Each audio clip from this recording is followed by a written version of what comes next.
It's the Locked On Podcast Network, your team every day.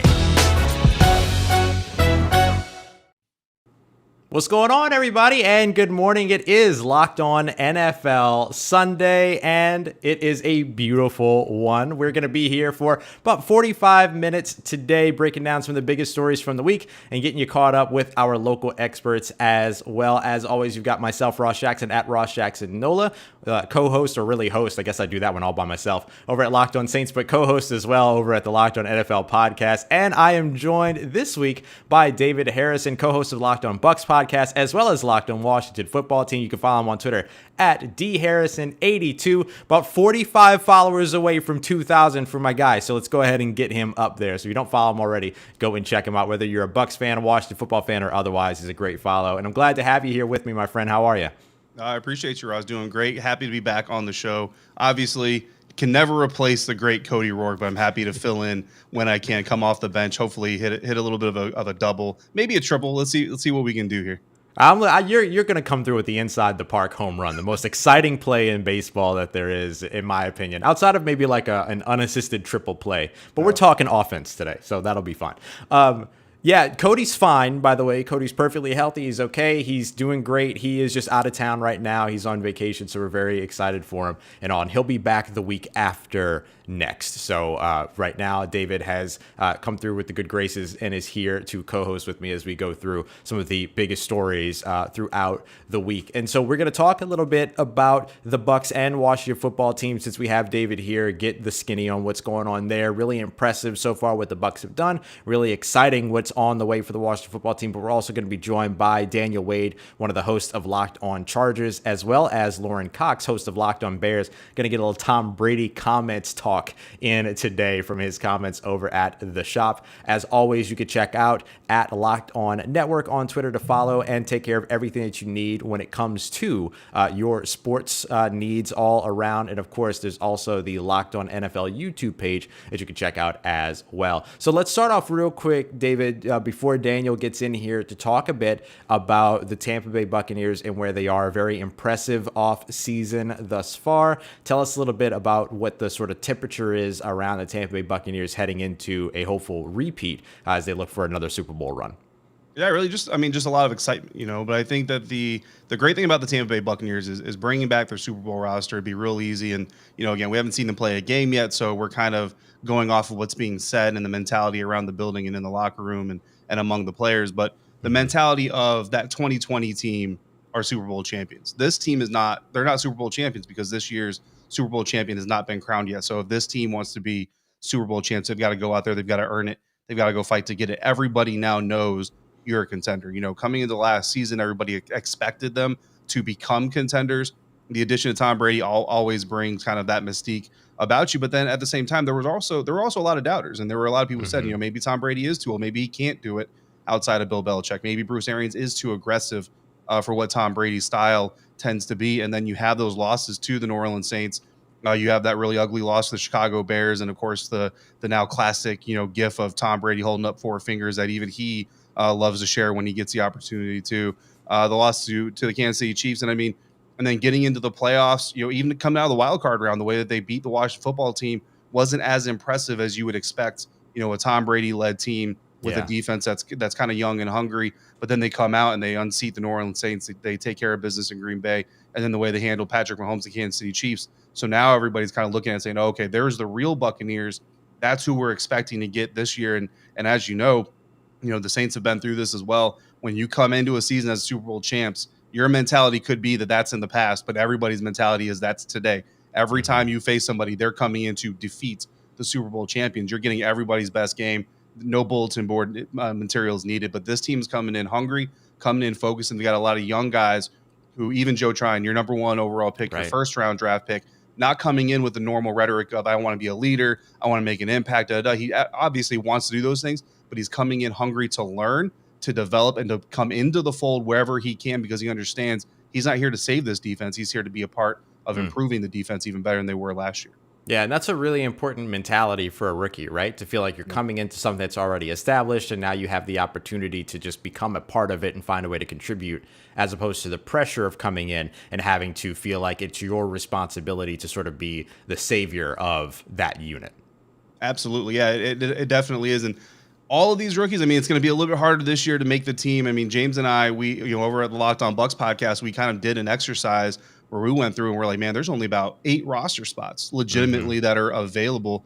Bruce Arians came out. Actually, I think we had 5. Bruce Arians came out and said 8. So we're like, oh man, there's like 3 guys, maybe a Keyshawn Vaughn that actually doesn't have a secure job as much as we think that he might. So some of these younger guys like your Jalen Dardens, I mean, he's coming into a wide receiver group that's stacked. You know what I mean? But he's also coming into a team that needs to improve in their return game. So that's where a guy like Jalen Darden, a joystick kind of player that Bruce Arians refers to, could potentially make his mark. He did have a soft tissue injury during some of the camps. Nothing too serious, but because it was camp early off season, kind of put him on the shelf, let him heal for training camp. But if he can come in and make some noise doing that, then he could actually maybe potentially crack this roster. That's one more spot off the list. But I mean, so the majority of your team, you're going to see, if you watch the Buccaneers at all in 2020, you're going to see the majority of the same big players in 2021. But then, of course, health is always a concern. And some of these young guys like Tryon, like Darden, do have an opportunity to potentially make an impact. And then, of course, drafting their quarterback of the future and Kyle Trask, made some noise. Gator fans were happy. Most Buck fans were very unhappy, would rather see them take a player that can contribute this year. But if Kyle Trask turns into a quarterback of the future in 2025, 26, we'll be looking at that pick as a very good one. Yeah, it is a little bit more of a down the road type of a selection than it is an immediate impact thing. Shout out to I love getting a little bit of Jalen Darden love in the show here, because he's somebody that I think he was a receiver that a lot of folks didn't really pay attention to because he's like 5'8". He's a shorter guy, right? Diminutive, as they would say. But as we've seen, I mean, like I personally cover, Deontay Harris, who's 5'9", and probably maybe even shorter than that. But he's has a lot of value as a returner. Has a lot of value when you get the ball in his hands in space because he becomes a returner in space. And so I think that I just love getting him, getting the University of North Texas guy a little bit of love here. Let's talk a little bit about the Washington football team. You also cover WFT along with our guy Chris Russell over at the Locked On Washington Football Team podcast. Fantastic show you guys put together every Monday through Friday, just like with the Locked On Bucks over with James. But this team in a different situation, but still making some similar decisions in terms of how they're building their roster is what we've seen from the Bucks in the past. Right, absolutely. Yeah, this team, Washington football team's kind of where the Buccaneers were, I would say, probably about 2 years ago, right? Their defense is getting better. They've got some nice, good young pieces. Their offense looks to be very, very talented on paper. It's just a matter of getting them kind of all in their proper roles. Like, Terry McLaurin, obviously he can play outside, he can play inside. Where exactly is he going to fit in this version of this offense, as well as Curtis Samuel, Kelvin Harmon, coming back, Antonio Gandy Golden, is somebody who a lot of people were kind of disappointed in, really kind of flashed a little bit in the early parts of camps. Again, shorts and T-shirts, you're not really making a lot of contact, so it's kind of hard to tell, but there are some promising things there. De'Ami Brown is a guy that a lot of people are excited in. So when you look at the wide receiver group, I mean, I don't think he would take any of those one guys over like a Mike Evans or even a Chris Godwin, but you have the creation, you have the building blocks for a really solid wide receiver group that's 4 or 5 guys deep, and that's going to be extremely important in the National Football League. And then you have a tight end group that's also got some receiving ability as well, and a running back group that's starting to get better. They need to stay a little bit healthier.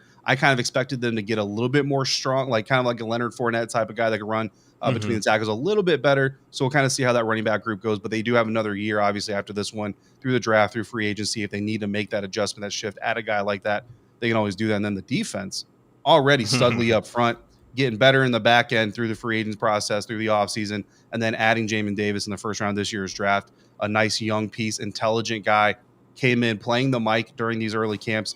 And whether he plays the mic in the regular season or not, what that's going to do is give him the opportunity to learn the entire defense, because he's out there making the calls, setting the defense, calling out the shifts and the assignments. So even if he ends up on the weak side, which is what a lot of people kind of expect, he's going to know the entire landscape of the defense on the field.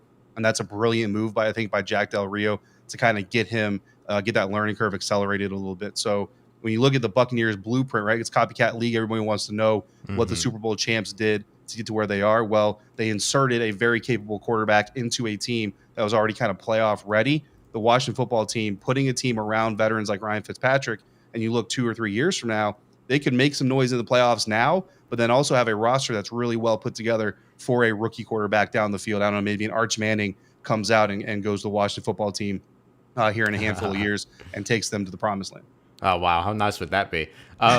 You talked about putting these weapons around Ryan Fitzpatrick. You and I were talking before we went live this morning about how different this situation is for Ryan Fitzpatrick than what we've seen throughout his career. How different is this environment for him? Yeah, I mean, to me, this is the first time we're really going to see Ryan Fitzpatrick have the opportunity to take control of a playoff caliber roster and drive it. And you look through his history, some of the dark years of Buffalo. I mean, there was a good season there with the New York Jets. The Miami Dolphins, I know a lot of people have a lot of excitement around the Miami Dolphins, but I think the Buffalo Bills are the clear-cut favorites in that division.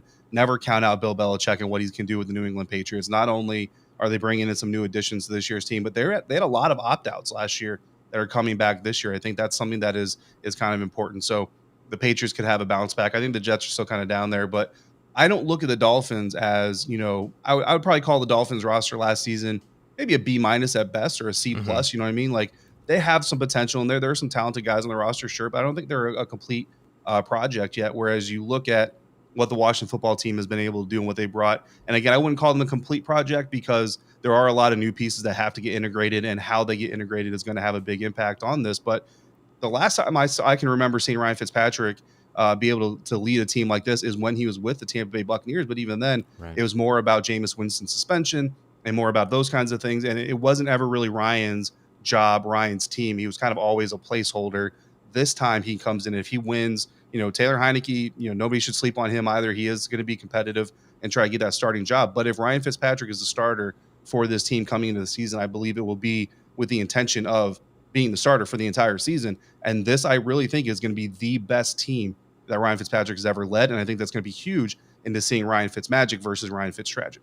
Yeah, one of the things that we can find over at betonline.ag is sort of the favorite landing places within a division for each team. And the highest odds for the Washington football team is actually first place. They're not the favorite to win first place, but their favorite spot in terms of where they're going to end up is first place as compared to all the places that they could finish up 1 through 4. So there's a lot of faith right now in this roster and what we have seen so far. And that just the same caveat that you placed earlier, it's all on paper right now, right? But what is sort of the biggest question, and it might be Ryan Fitzpatrick, but maybe if not Ryan Fitzpatrick, what is the biggest question that still needs to be answered for the Washington football team going into what could be a very, let's just say, unexpected 2021 season? Yeah, I think the biggest question still lies in the linebackers. I think, you have Cole Holcomb, John Bostic, and now you have the addition of Jamin Davis. How are they going to, kind of put all that together? You still have Kaliki Hudson out there. You've got some really good players that aren't top of the league, cream of the crop. You know what I mean? Like, you're not going to have a lot of people beating down your door trying to trade for those guys, but they're quality, solid people. And I think if you put them in the right formation, right? If you put the right guy at the mic, the right guy on the weak side, and the right guy on the strong side, with that pass rush that you already have in front of you and with an improved defense, that middle part of the field has the opportunity to kind of be the tipping point between a defense that's going to be one of the best in the league. Chase Young has kind of already come out and said he doesn't see why they can't be the best defense in the NFL. And I think that if you wanted to be true about their ceiling, I think their ceiling is probably top 5 defense in the National Football League this year. But if you're already top 5, a really good year, catch lightning in a bottle, so to speak, you could become the top defense in the National Football League. But the middle part of that field, we see it all across the NFL. I mean, you saw it in the Super Bowl. The Buccaneers took advantage of a very soft middle part of the defense of Kansas City Chiefs, which led to a lot of other things.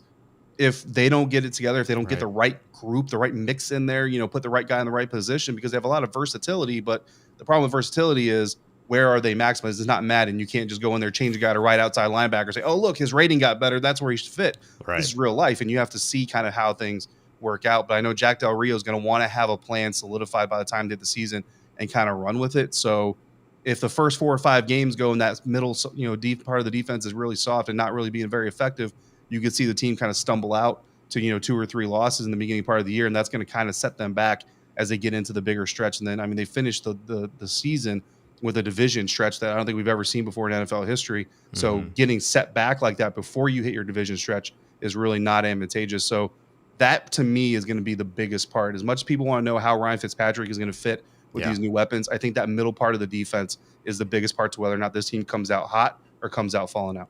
Yeah, absolutely. They're going to be a very fun team to watch. I still Yeah. think that NFC East division is going to be one of the most entertaining and most interesting to watch because I think that each one of those teams finds some way to get better than what we've seen in the past. The healthy Dak Prescott, when it comes to the Cowboys, Washington football team, have continued to build that defense now. They have some really, really great offensive weapons there, and we'll see how all of that's able to come together. You have a coach like Ron Rivera, who you just can't ever really count out. If not, when it comes to his teams, at least you saw the resiliency in himself last year with the incredible story around him. And then you look at these other teams with Philly, who maybe has a little bit of a clearer direction now that there's less question. I mean, there's still questions at the quarterback position, but it's one of those situations where if you have two quarterbacks, you don't have any. So at least now you got one guy that you're going to be looking at the quarterback position. And then when it comes to the New York Giants, I mean, you look at all of the pieces that they've put around Daniel Jones. If nothing else, you're going to finally have a resolve and an answer around whether or not Daniel Jones is going to be the future of this team, because they've built a team much like what you referenced earlier, where you can plug in a quarterback if you don't currently have the right one on the roster. So I'm really looking forward to that division as a whole next season. Yeah, I mean, depending on how things go out, you might see Ryan Fitzpatrick playing with the Giants next year. Right. If Washington pulls the trigger on getting their quarterback of the future after this season. But I think you're 100% dead on. I mean, Philadelphia's in a more stable position, which to a certain extent is an improvement. I think on the field, I think you're going to wait a year or two to see the actual improvements and the growth. But I think the Cowboys, Washington, and the New York Giants have all gotten better on paper anyway, and it should make the division a lot more competitive. And I think there will be more winning in the division this year than there was last year. Yeah, absolutely. All right, let's change gears a little bit and jump over to the AFC. I want to talk a little bit about this Los Angeles Chargers team. We're talking about how exciting the NFC East is. The NFC East is. The AFC West is always going to be a very exciting one. You got the Broncos, the Raiders, the Chiefs, of course, who feel like they always are going to be sitting on top of that division as long as Patrick Mahomes is in the building. But then you have this really interesting team in the Los Angeles Chargers that's made some coaching changes. They've made some changes along the roster, and all of a sudden now with Justin Herbert, they have this what looks like could be their franchise quarterback. We both got to see Justin Herbert at different capacities last season than maybe somebody that has been covering the Chargers, but you could definitely see the, forgive the pun, but the charge that he brought to that team. What were your impressions of Justin Herbert's rookie season? It was a lot better than I expected. I mean, I didn't expect him to necessarily fall flat or anything like that, but I mean, I didn't expect Justin Herbert to have the season he did. And like you said, I mean, I think he's shown that he has the potential to become one of the next, great quarterbacks of the National Football League. You don't want to get too overhyped on a guy too soon. I think the second year is always the most important year, and that's not always the second year in the league, right? But like the year after you come onto the scene, you look at Lamar Jackson and the season after the MVP, or Patrick Mahomes in his second year, Kyler Murray, like we're kind of in that same boat. When a guy arrives, it's usually kind of by surprise a little bit, and most people are kind of saying, "Oh man, I didn't really see that coming out of that guy." It's the year after, because now everybody knows who you are. Again, it's kind of like winning a Super Bowl, right? Everybody knows who you are. Nobody's doubting you anymore. And defensive coordinators kind of game plan against you a little bit stronger. Defensive players want to intercept you more. They want to sack you more. Right. You know what I mean? You kind of become the hunted a little bit more than you become the hunter. So this year, I think that's the situation that Herbert is in, is he's going to be a guy that every defense is going to come out and show that he's not as good as maybe his rookie season showed him to be. So if he can come out this year and have a similar type campaign, maybe even get a little bit better, the Chargers can stay a little bit healthier and get a little bit closer to the playoffs or into the playoffs and make some noise, then I think that what you're going to have is you're going to have the solidification of Justin Herbert as a quarterback of the future that NFL fans need to pay attention to, because he's going to be around for the next decade plus as one of your central figureheads. Now, if he takes a step back, I mean, it's not the end of the world. It's not pull the plug, draft another guy next year. It's just kind of the natural progression of things. Usually when you have these situations, that player kind of tends to take a step backwards. Again, you look at Lamar Jackson, it's not so much that the talent went away or diminished at all. It's teams were more prepared for him, and they were more hungry to stop him than maybe they were that breakout season. And then you look at Patrick Mahomes, the reason he's baby GOAT, the reason he is, you kind of see the NFL is kind of banking on him being the face of the league for the next long time, is because not only did he burst onto the scene, establish himself, win a championship, but then the following season, when everybody said, okay, now we know who you are, now we're coming after you, he said, cool, bet, bring it. I'm still going to get to the Super Bowl. So that kind of solidifies him as someone you can rely on for the future, obviously health being a big part of that. So I think if I had to put money on it, on like an over-under Justin Herbert doing better or doing worse, I think he's going to do a little bit worse, just because of what the defense is going to do. So that's where Brandon Staley, that's where the coach staff is going to have to come in and figure out a way to, even if Justin himself plays a little bit south of where he was at his peak last year, the team still gets better, and they definitely have the talent to do that. Yeah, absolutely. And this is going to be one of those spaces to where you're really going to see the benefit of having, I think, one of their coaching hires this offseason that I think can really benefit in exactly this conversation is Joe Lombardi, who, of course, was Drew Brees' quarterback coach for years and years and years. Now he's going to be working with Justin Herbert in Los Angeles, to where if you see some of those defenses begin to adjust to what Justin Herbert brings, Justin Herbert then has to sort of counter adjust, which is sort of the most important part about what we're probably going to have to watch happen during this sophomore season of his. Joe Lombardi should be able to help him with that, and they provided at least some focus on the offensive line to assist in giving him the opportunity and at least the time to do it, because that's where it becomes really tough, right? Like if you have to make those adjustments and you sort of have to deal with the defense giving you different looks in which you saw your entire first year, and so your experience, all that stuff is kind of coming up short just because of the fact that you haven't seen these things yet. What gives you the opportunity to adjust to all of that new sort of environment and that those new looks is time. Yep. And if you're not given that time, which Justin Herbert also has the ability to create a little bit of time, extend plays as well, but you don't want him to be running around like crazy while trying to make these plays off script. You have a very good offensive line that you've invested in. You have a good running back that you've invested in. It'll be interesting to see how the tight end position folds out. They added Jared Cook, but they lost Hunter Henry going into the offseason here. Hunter Henry, of course, now with New England, because New England's just grabbing like every tight end that they can except for Tim Tebow. So they've done a really good job at continuing to build around Justin Herbert and make sure that he has those sort of safety valves, second options, check down options to keep him healthy and help him make the right decisions, even if under pressure.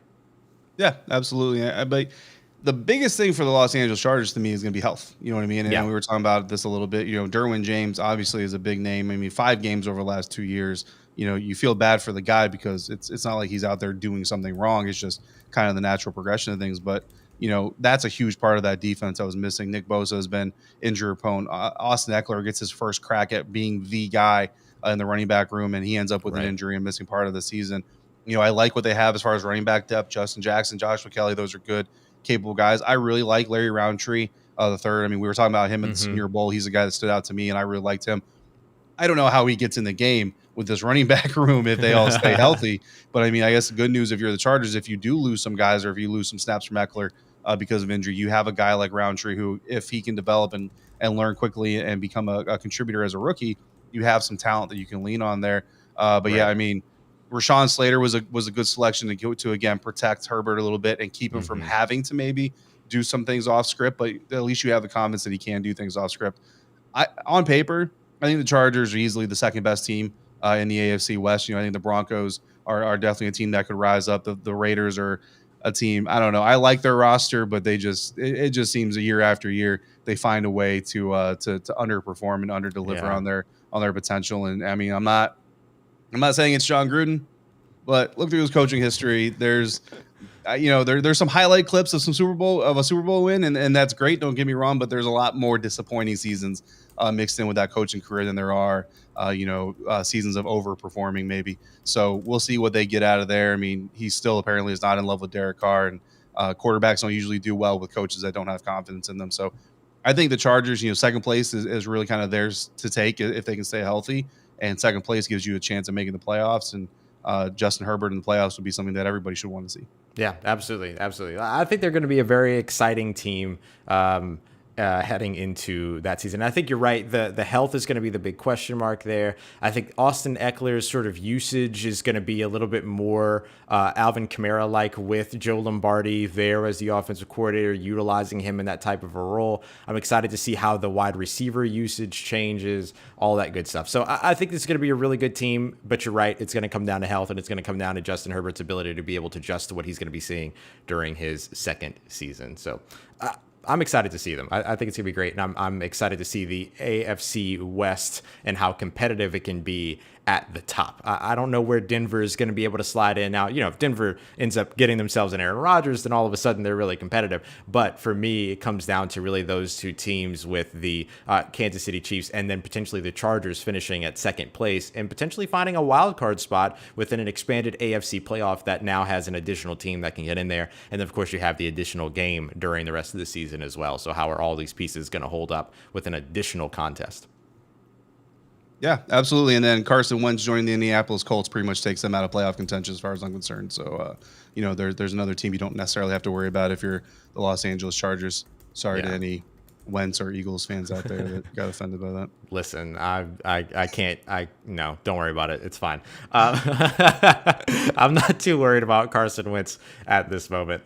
He'll be interesting to watch too over in the AFC South. That's obviously going to be an intriguing division, but I have a lot of trouble putting a lot of trust in Carson Wentz and what we've seen in the past. And I know that some of it has been health conversation and stuff like that too, but I'm a little bit sort of maybe I run a little bit colder on Carson Wentz than maybe most do. Yeah, no, I'm there. And I mean, listen, I was there when he got drafted, and Jared Goff too. I mean, honestly, and it's, you never want to hang your hat on being right that a guy is not what everybody says he is, what I mean? But that's just kind of the business that we're in. And I felt like number 1 overall was too high for Jared Goff. I felt like number 2 overall was too high for Carson Wentz. But for Carson, it was more about style of play and the sustainability of his style of play in the National Football League. And we've just seen time and time again. I mean, everybody likes to point to like a Michael Vick, and Carson Wentz is nowhere near Michael Vick. But everybody likes to point to that guy and say, well, it can be done. Well, Michael Vick was a unicorn, and you look at Tom Brady. Every quarterback that's drafted in the 6th round is like, oh, well, look what happened with Tom Brady. Tom Brady's a unicorn. You can't compare people to you can't compare Tom Brady to all the other 6th-round quarterbacks in the National Football League. It's not fair to those players, and it's not going to be accurate more times than not. More times than not, you have a running quarterback that runs as much as he does. They're going to run into injury concerns. You're not going to get close to 2 decades with that quarterback. You'll be lucky if you get a decade with that quarterback. So that was kind of my biggest concern with Carson Wentz is, could he get away from that instinct and that style of play long enough to stay healthy in the National Football League? It was less about talent, more about style. And it's just kind of shown that the more he can't run, the more the fact that he needs to be able to run, it just kind of shows itself. And then Jared Goff, I mean, I pretty much hit the nail on the head with that one. Good luck to him in Detroit. But best of luck, buddy. Yeah, we'll see what happens. Well, I'll tell you what, we're talking about these quarterbacks that haven't yet lived up to expectations. There's obviously a quarterback out there that exceeded expectations. We talk about it all the time with Tom Brady. Not only has he done a great job with his new environment, but he's also doing some really, really good work in terms of his social media presence and his presence off the field. One of the most sort of headline-grabbing presences outside from him being like stupid drunk after winning the Super Bowl, which was just fantastic. But when it came down to this, the shop appearance, what you got back there? Oh, that's a Tom Brady bobblehead. I'm not really a memorabilia type of guy, but I mean, I had to get that one. That's Tom Brady on the Super Bowl boat.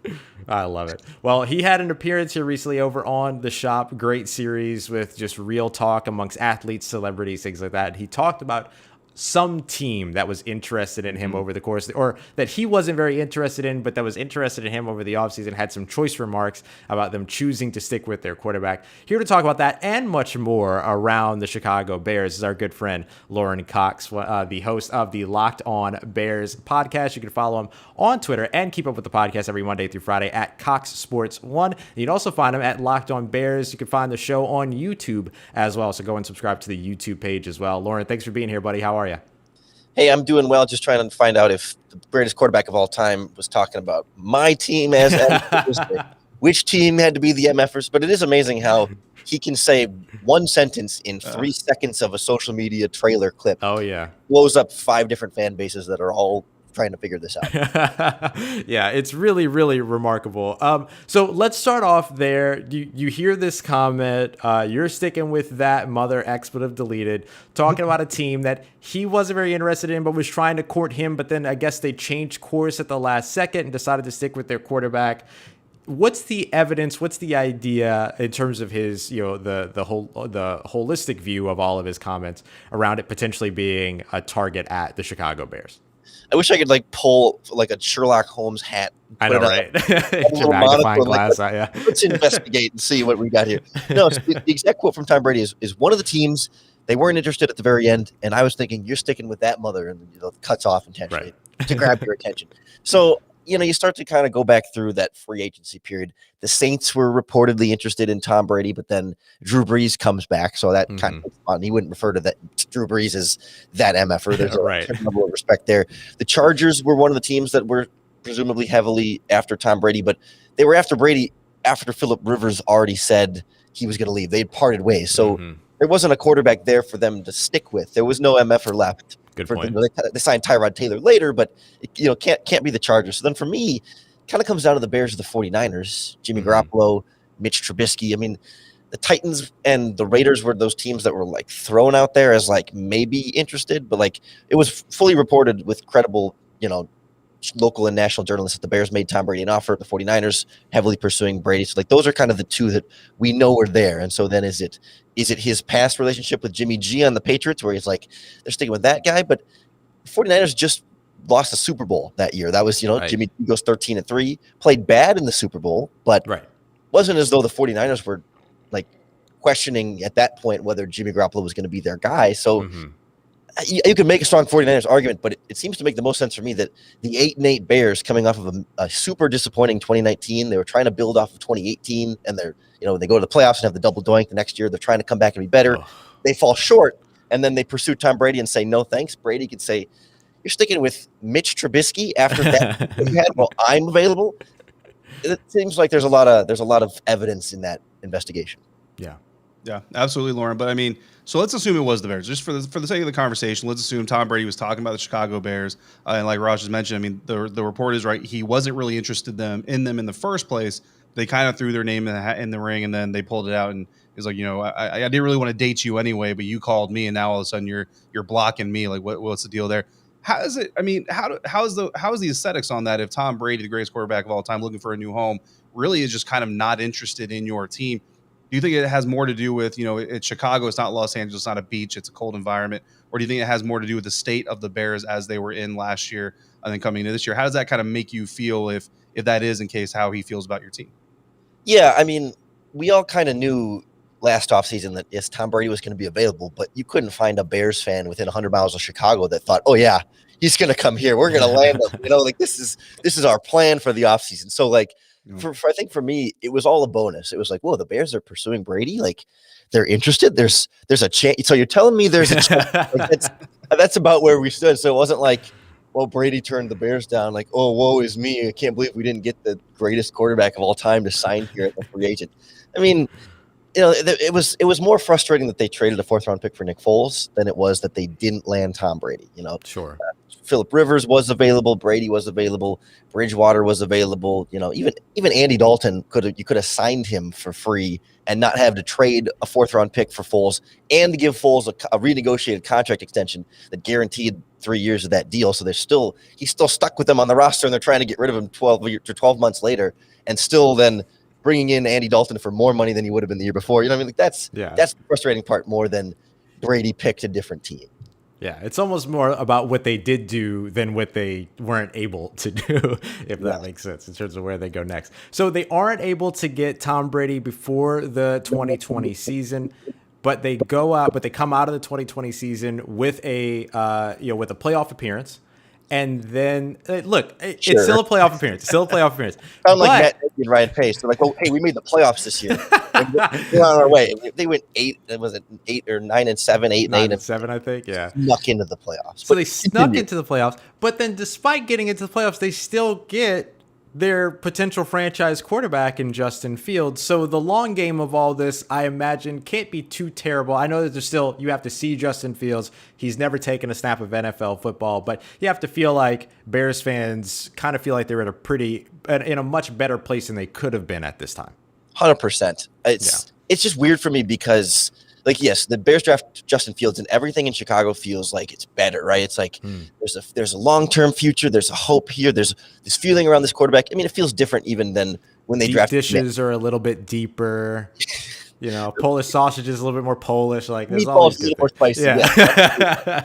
But like it feels different than Mitch and all these different things, and that's great. But like every once in a while, I find myself like taking a step back to like, 3 days before the draft, we were all wondering how this coach and GM were going to save their jobs. Like, and of course, all offseason, it was like they're on the hot seat. They have to go all in. Like, because Bears fans have been frustrated with how Matt Nagy has run things, and Ryan Pace has had some misses along the way. So it's like, we don't know, are these guys the right guys for the future? And then all of a sudden they draft Justin Fields, and it's like, oh, they're here for the long haul. Like everyone's one big happy family now, and like everyone's kind of willing to just sort of forgive the sins of the past under this idea that Justin Fields is going to make everything better, and he certainly will make, or he's expecting to make, a lot of things better. And having a franchise quarterback like that, especially on a rookie deal, can erase a lot of warts, and you can start to poke holes and say, well, Matt Nagy never had a really good quarterback that he could open up his offense for, and every GM makes mistakes or whatever, and if you get this one right, that is the big one to get. So there's a path here to forgiveness, but I feel like they kind of were granted this immunity all of a sudden that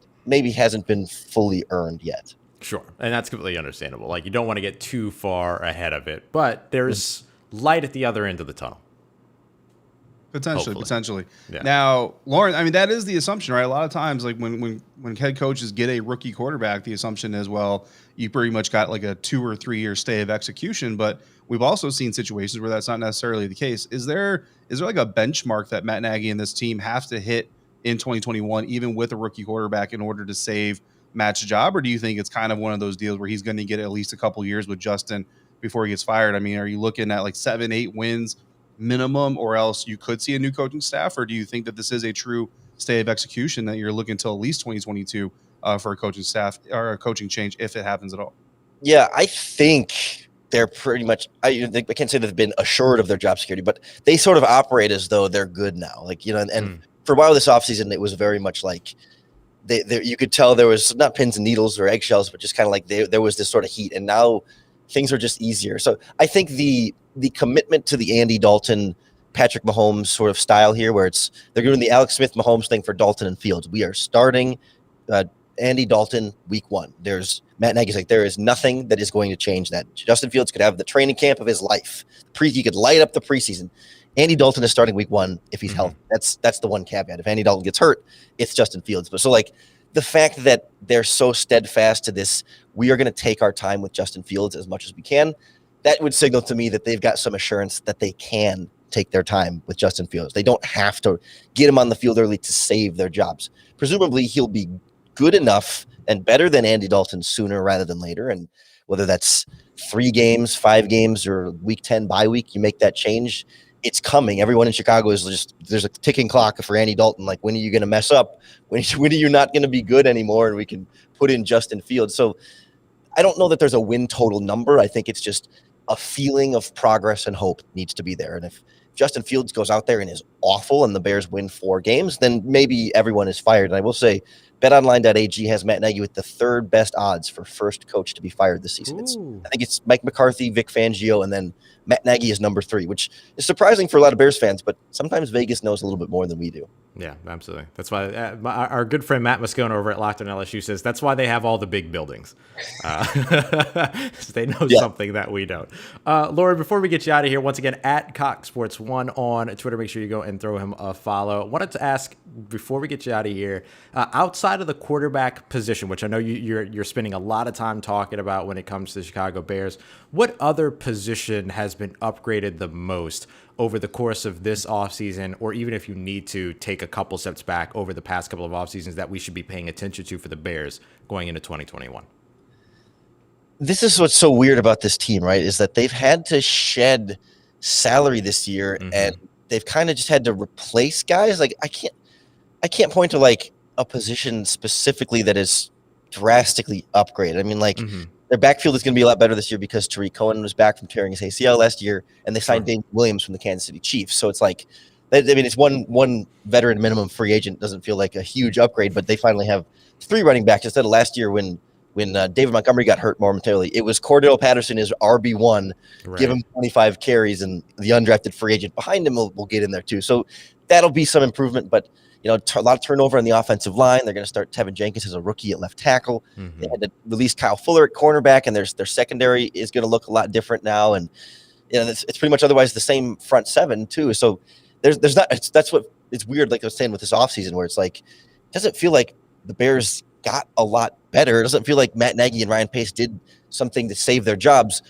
other than get that quarterback that makes everything else better. And you would presume that he would make the wide receivers more effective if the passes are more accurate. The running game could be more effective if the threat of the pass is a little bit better. And maybe Fields' pocket presence and mobility can help make up for some of the offensive line if there's some inconsistency there. So, like, the idea is that quarterback makes everybody else better, and that's where you see this team improve this year.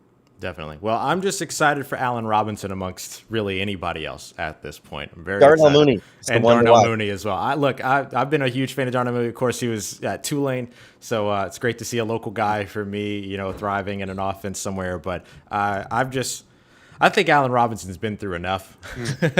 So I'm excited to see him in the future with Justin Fields. Lorin, we appreciate you so much taking the time to come through. Make sure you listen to Lorin every Monday through Friday over at the Locked On Bears podcast. You can also catch him over on YouTube as well. Follow him on Twitter at CoxSports1. We appreciate you coming through, buddy. Hey, thanks for having me, guys. Anytime. Love that guy. Love that show. I mean, he breaks it all down. It's awesome. I'm really interested in the Bears, man. There's so much intrigue going into the season, David. Yep. Always great to talk to Lorin. The Bears are not one of my favorite teams, I guess, but I mean they're definitely an interesting to watch. And Darnell Mooney, he's on my draft board. I got to have him on my fantasy rosters. Absolutely. So definitely looking forward to him. And then I don't know if people can see, but let's see if I can point to the right shoulder there. That Ohio State helmet I have behind me in the background. So obviously I have some love for Justin Fields. But hey, for sure. College fandom is not how you analyze players, though. And we'll see how he does in the National Football League and how the Bears do. But wishing all the luck to them, of course, because and I don't know if you've ever been to Chicago, like the city, it's a city you want to be happy. You know what I mean? For sure. Chicago needs to be happy. So good luck to those guys. Absolutely. Absolutely. David, what a fun Locked On NFL Sunday we had this week. We're going to be wrapping this one up a little bit early, but I appreciate you so much taking the time to come through and co-host with me this week. And man, you're one of the closest folks that I have when it comes to closest friends on this network. So it's always a lot of fun to be able to share the mic with you and share some time with you. So I appreciate you coming through for this week. Oh, I appreciate you. And the sentiment is returned. And one of the few people in this network I've actually met in person, and one of the first people I would choose to meet in person if given the opportunity to pick who it would be. So I really appreciate the invite, filling in for Cody. Again, I always love watching Cody on here. So it's like a little bit of a weird dimension where I get to actually be on the show that I enjoy watching so much. But looking forward to seeing Cody and you back at it in a couple weeks. Absolutely. Y'all, we will be back next week. We'll see. Maybe David will be able to come back. Maybe somebody else will be in the chair, but then Cody will be back the week after next. But we'll look forward to it. Thank you for being here for another episode of Locked On NFL Sunday. We'll be back with you next week, 11 a.m. Eastern Time. No fluff, all football, giving you everything that you need to know around the NFL. Make sure you follow David on Twitter at DHarrison82. Help him get to David 2 stacks. You can come through with me as well at Ross Jackson Nola on Twitter, at Locked On Network on Twitter, and check out the Locked On NFL YouTube page as well. We appreciate you